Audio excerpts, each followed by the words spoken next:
As a top professional who serves property owners, you've probably thought to yourself, how do I get it all done? How do I fit in the things not only that my clients are demanding of me, but how do I fit in the things that actually have me not just working in my business, but on my business?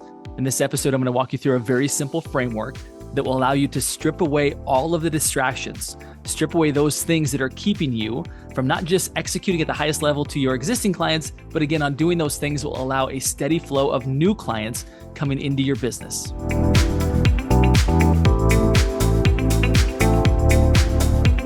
So this past weekend, I took on a project that has been nagging at me for the longest time. Call it one of those working on my business type activities, but around the house. You see, we remodeled our kitchen several years ago, and as a result of the remodel, we had some floor patches that needed to be done on our wood floor. And we could not get a contractor to come back and do it because the project was too small. So I kept putting it off. Finally, I said, I've got to do this. So I rented a sander, and I began to do the less comfortable work of sanding down the hardwood floor. Now, keep in mind that this project was not difficult. The difficult part was just creating the space in my day, the space in my weekend to get the job done. Now, very similar to sanding down a hardwood floor, very similar to one of those projects that's just lingering that you know you need to do. There are similar projects in your business that if you just did them, they would not be that hard.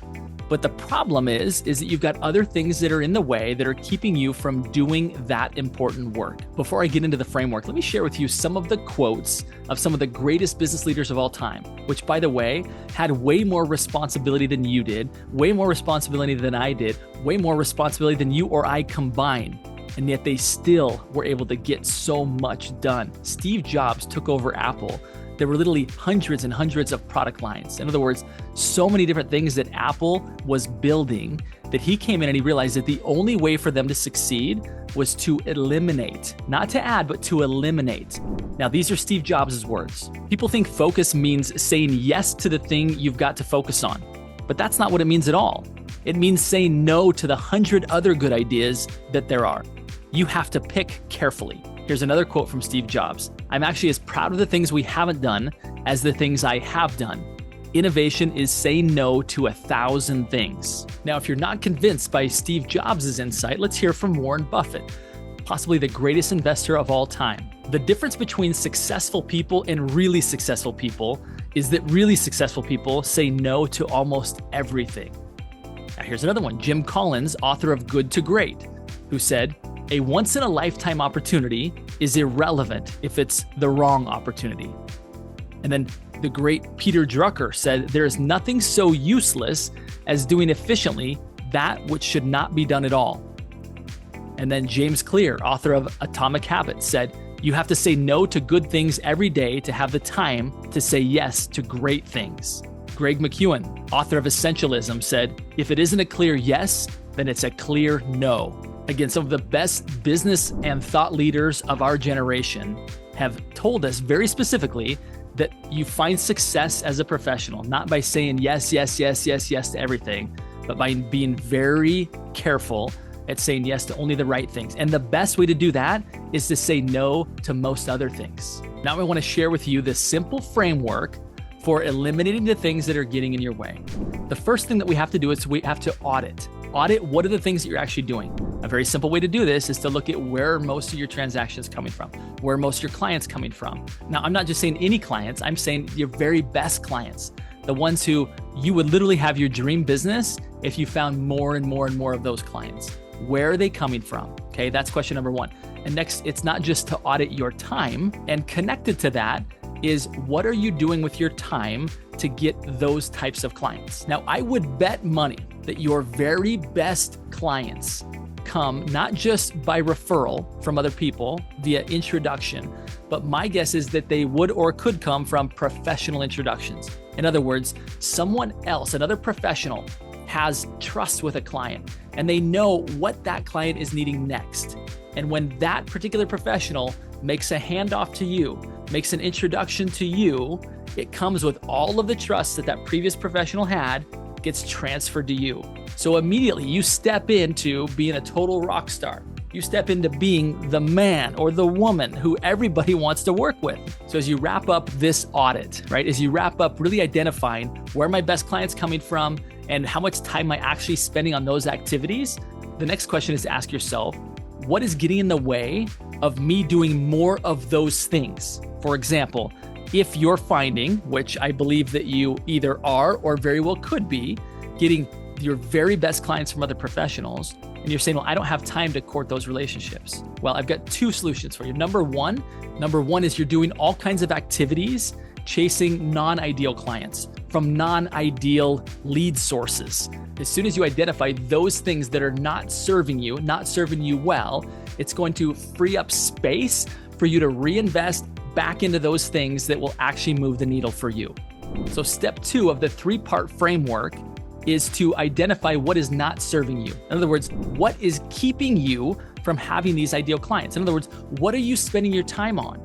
If you've got only a few ideal clients and lots of other clients, ask yourself, all these other clients, where are they coming from and how much time am I committing to those things?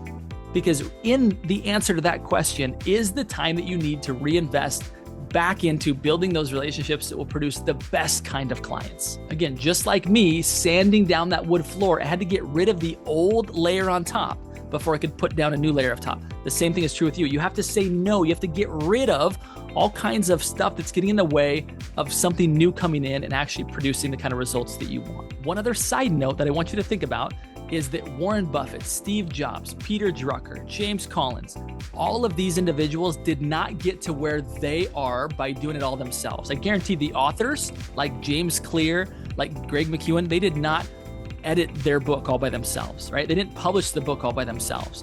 They actually had a team. Steve Jobs had a massive team. Warren Buffett, a massive team. Again, the very best professionals and thought leaders in the world don't get that way in a silo. They don't get that way working all by themselves. They get that way because they know what to focus on and what not to focus on, and then they enable the key power of leverage. In other words, they get other people committed to the same vision, working as hard or harder than they are on that same thing. Which I just want to put in a little plug here for ProInsight, the company that I have the good fortune of leading, is that we are leverage for professionals to get all of the other professionals that could be great referral sources on the same page. You see, you can't do that work on your own. You can't go one by one convincing all these people that it's a good idea to integrate with you, collaborate with you. You need help. You need someone else casting the vision and helping you to train up these professionals to be looking for those ideal clients and vice versa, you for them. That's where we come in. Now, point number 3 of our 3-part framework is to focus on one project at a time. The most distracted people in the world are the people that are most likely to fail. You see, it's not that humans are incapable of success. It's that because of their choice of not truly focusing, they limit themselves. They dilute themselves. They keep themselves from being what they otherwise could be. If by chance your focus is to get more referrals from professionals who can serve you up your ideal client regularly, then choose one professional. Sit down in one coffee meeting with them. Learn one thing about their business that is struggling, one thing about their business that is aspirational, something that they're working on right now.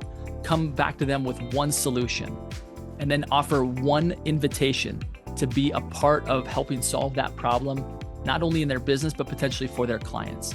That little continuum right there will open the door for you to becoming valuable to these other professionals and integrated into their client experience, and then move on to the next professional. Now, in recap, I want you to know that your potential is absolutely unlimited. If you could get a glimpse of what you actually could become in this life, actually the impact that you could have, you would step back and be in awe.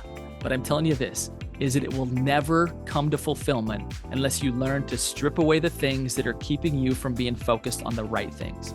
It will never happen if you don't learn to say no to the things that aren't properly serving you.